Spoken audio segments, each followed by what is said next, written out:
Yeah. Well, I want to come back to this, hopefully under the rubric of privacy per se in a minute, but go ahead. Larry Weber, W2.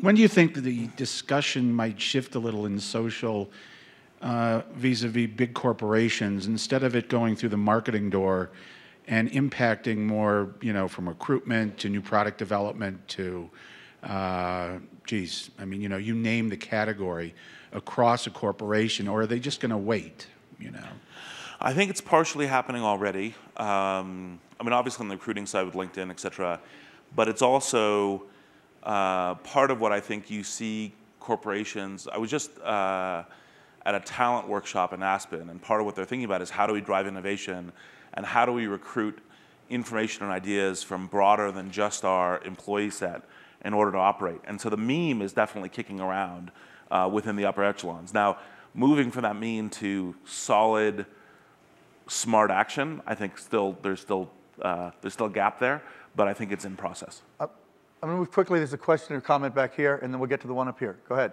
Identify yourself. Yeah. Hi, Lukas. So I've got a question. You're a venture capitalist based in Berlin. Go ahead. Kind of. Thank you, David. So you're not going to tell?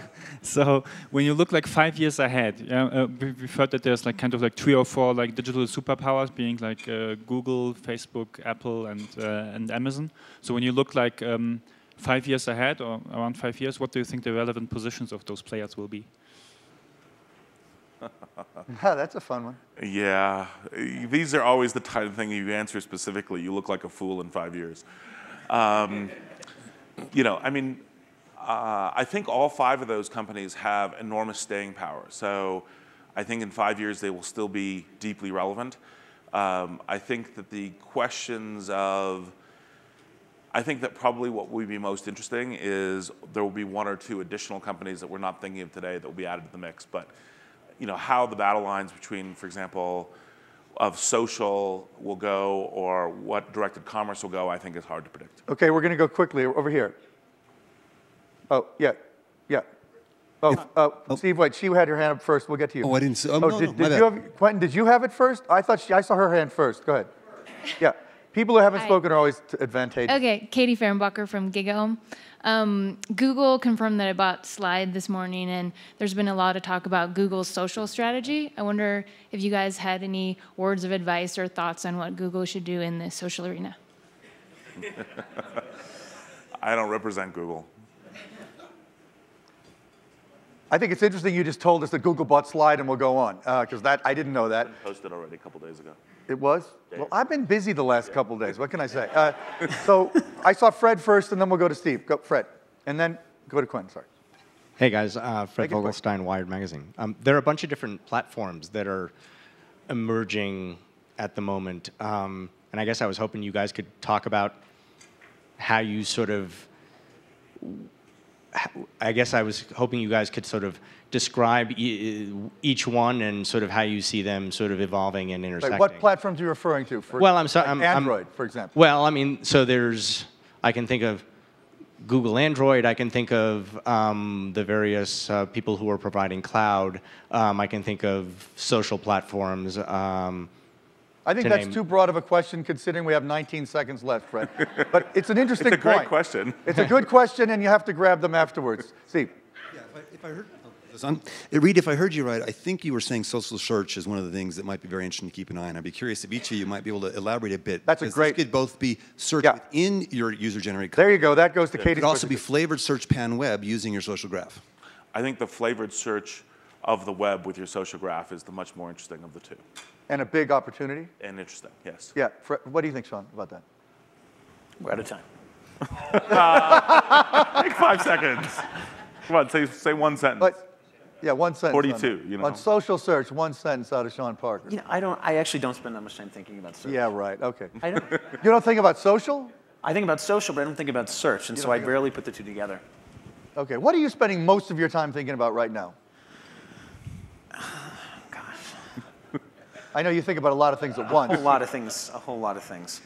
We alluded to the live video thing. I spend a lot of time thinking about that. I think it's an interesting unsolved problem. Okay. Quentin, if you can make it a comment, not a question, we'd be happy. Okay. Well, it was a question, but it's a quick one. Quentin Hardy Forbes. Quentin Hardy Forbes. You know, one of the notable events of the last couple decades has been home and work blurring, or work coming to take up everywhere, however you want to view it. What makes you confident that the work platform and the personal platform belong as discrete platforms? Two things. One is the question of how do you present yourself and what you're trying to achieve is, I think, substantially different. So, for example, when you're presenting yourself in a professional context, some kind of soft, you know, kind of this is why I'm really sharp, this is what I'm good at, and so forth, makes sense within a professional context, does not make sense within a social context. Second thing is, what are the use cases that you're trying to solve for? So, for example, when you're trying to find an expert on, you know, say viral marketing, or I guess that's both of us to some degree, or open source, or you know, kind of social communication, or any of those sorts of things. The way that you configure that search, the way you find people, the way that you index their expertise is, I think, different in those two cases, and hence is an example of a use case that's different. And that's not to say there isn't some. The reason why people get confused about this is there is some modest overlap in terms of, hey, it's still good to know that, you know, David likes tiddlywinks in a professional context in order to be able to chat with him, right? But modest overlap doesn't mean serious overlap. Okay, I got one final question for you, Sean. You in the past have quite passionately argued to me that Facebook needed to improve its group functionality, right? And it's, you know, the privacy thing, even since you argued that to me, has become a much, much bigger deal to Facebook.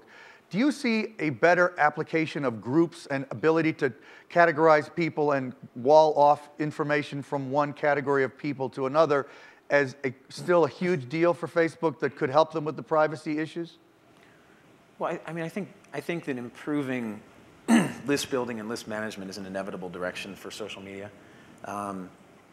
You know, ultimately, I think more information will get broadcast if individuals have finer grained control over, you know, who it's broadcast to. Right. Good. So yeah, I mean, I think this is happening. I think, you know, the product direction in Facebook that's evident from, you know, everything we've seen publicly, and the, you know, direction with Twitter with things like Twitter's list management. I think it indicates that it's moving in this direction. I think that, you know, there's a shift that has to happen in the consumer's mind from thinking of these mediums as sort of one to everyone, to thinking of them as you know, both one to everyone at broadcast mediums, but also as more granular kind of published, subscribed mediums. Yeah, I agree with you very strongly. I'm really glad you said that. Sorry we're out of time. Thank you both for being up here and coming and talking to us. Thanks again.